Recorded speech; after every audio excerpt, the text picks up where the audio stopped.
sou Camila Nolasco Novaes, psicóloga clínica e especialista em terapia cognitivo-comportamental. Então, respondendo ali as perguntas, né?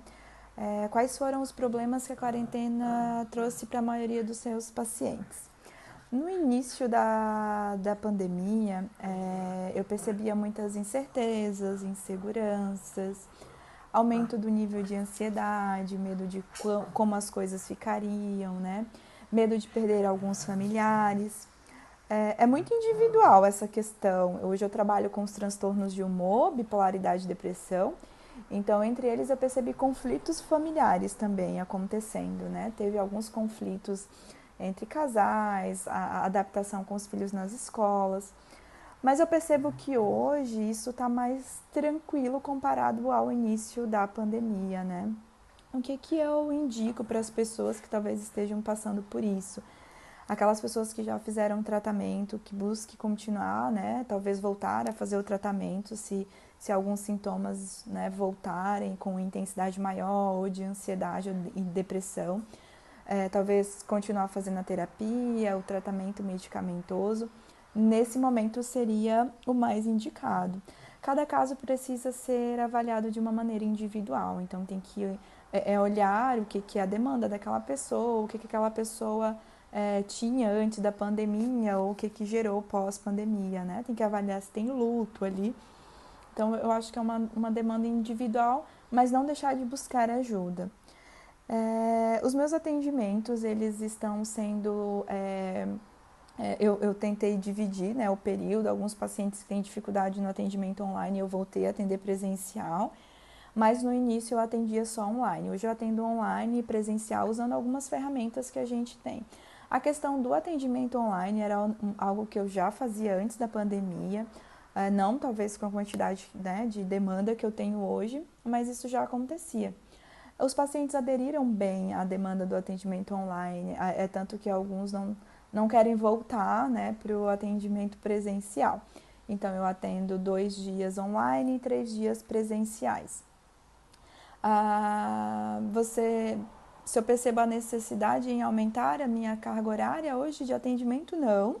Alguns pacientes voltaram, né, após a pandemia, pediram para voltar aos atendimentos, mas até pensando na minha saúde mental, hoje não aumento a minha carga horária, mas eu percebo que teve uma procura maior sim, tá? Comparado aos anos anteriores, eu percebo que teve uma procura maior nos atendimentos.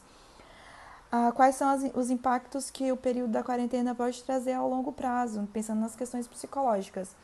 Ah, Isso é muito individual também. De novo, se essas pessoas elas não estão em acompanhamento psicológico, elas não estão em tratamento, pode ter aí um aumento de ansiedade, depressão e transtorno de estresse pós-traumático por perdas familiares, de pessoas próximas, porém até estão se organizando bem, né? Comparado, também a mídia trouxe muita coisa em relação à quarentena.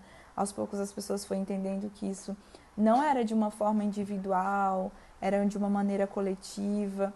Então eu acho que talvez depende muito, né, de uma maneira particular, mas eu não vejo um impacto assim tão grande comparado ao que talvez a gente previa no início da quarentena. A outra pergunta, por que os pacientes com problemas de saúde mental por conta da pandemia devem procurar atendimento antes da quarentena acabar? Isso pode ajudar eles a terem um pós-pandemia menos traumático? Com certeza, né? É o que eu falei antes.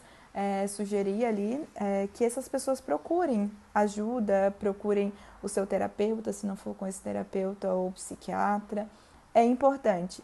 É importante não deixar voltar e a uma intensidade de algo que já foi, né? Para não gerar mais sofrimento. É isso. Espero ter respondido as perguntas. Bom, eu fui convidada para participar, né, de uma breve entrevista, né, respondendo algumas perguntinhas. Então, eu vou começar me apresentando. Meu nome é Rosilane Cadena Carlos, eu sou psicóloga com especialização em terapia cognitivo-comportamental e formação em práticas de mindfulness. E a primeira perguntinha é: quais os problemas que a quarentena trouxe? Né? Bom, a gente viu um agravamento muito grande dos quadros de depressão, não só de agravamento por quem já tinha o transtorno, mas também do surgimento desses quadros, né? Então, quadros de depressão foi o que nós psicólogos percebemos surgindo bastante. Ansiedade aguda, né? Entre os profissionais de saúde, um quadro bem característico de transtorno do estresse pós-traumático. Quadros de pânico e toque, né, o agravamento do toque por aquelas pessoas que tinham compulsão por hábitos de higiene constante para evitar a contaminação. Então, foi um agravamento desses quadros, né? E também dificuldades de relacionamento, uso de álcool e outras drogas também, né? Substâncias psicoativas, foi o que a gente percebeu com maior incidência. Em relação à segunda pergunta, o que eu indico para as pessoas que estão passando por isso, eu acho que todo mundo, de certa forma, está vivenciando esse momento com um pouco de receio, está tendo alguma dificuldade em algum nível, né? Claro que uns desenvolveram transtorno, mas ninguém está ileso de sentir preocupação, medo, receio, dificuldade financeira, que é uma questão que também aconteceu em decorrência disso tudo, né? Mas é importante a gente entender que o nível de estresse está sendo muito grande para todos, né? E que o medo, ele é um fator que, ele é uma emoção que a gente tem necessidade de sentir, né? Em psicologia a gente não diz que existem emoções negativas, a gente diz que existem emoções difíceis de sentir. O medo é uma delas, né? Claro que, por exemplo, o medo, ele faz com que a gente se cuide, que a gente se proteja, que a gente use máscara, que a gente higienize as mãos, que a gente tenha o hábito de chegar em casa e logo trocar roupa, tomar um banho, deixar os calçados do lado de fora, que é um hábito que a gente não tinha antes, esse dos calçados, pelo menos, né? Então, o medo, ele nos protege, né? Mas se o medo for muito intenso, for muito grande, ele provoca intenso desconforto, desenvolvimento de quadros de ansiedade. E a última perguntinha é por que as pessoas devem procurar atendimento antes da quarentena acabar, se isso ajuda a um pós-pandemia menos traumático. Eu acredito que sim, né? A gente está vivendo um momento assim de um evento, né? De grande proporção, está acontecendo no mundo inteiro, de longa duração. A gente está há meses vivendo essa quarentena, essa preocupação, essa tensão.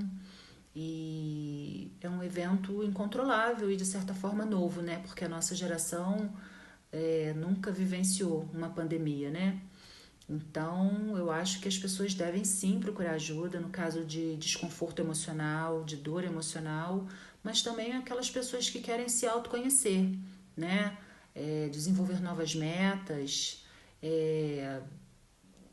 promover o autoconhecimento. Eu acho que a psicoterapia, ela hoje é vista também além do tratamento em si, ela é vista como uma forma de autoconhecimento, para que a gente tenha uma vida mais plena, que a gente faça melhores escolhas, que a gente leve uma vida emocional mais saudável, que a gente tenha relacionamentos melhores.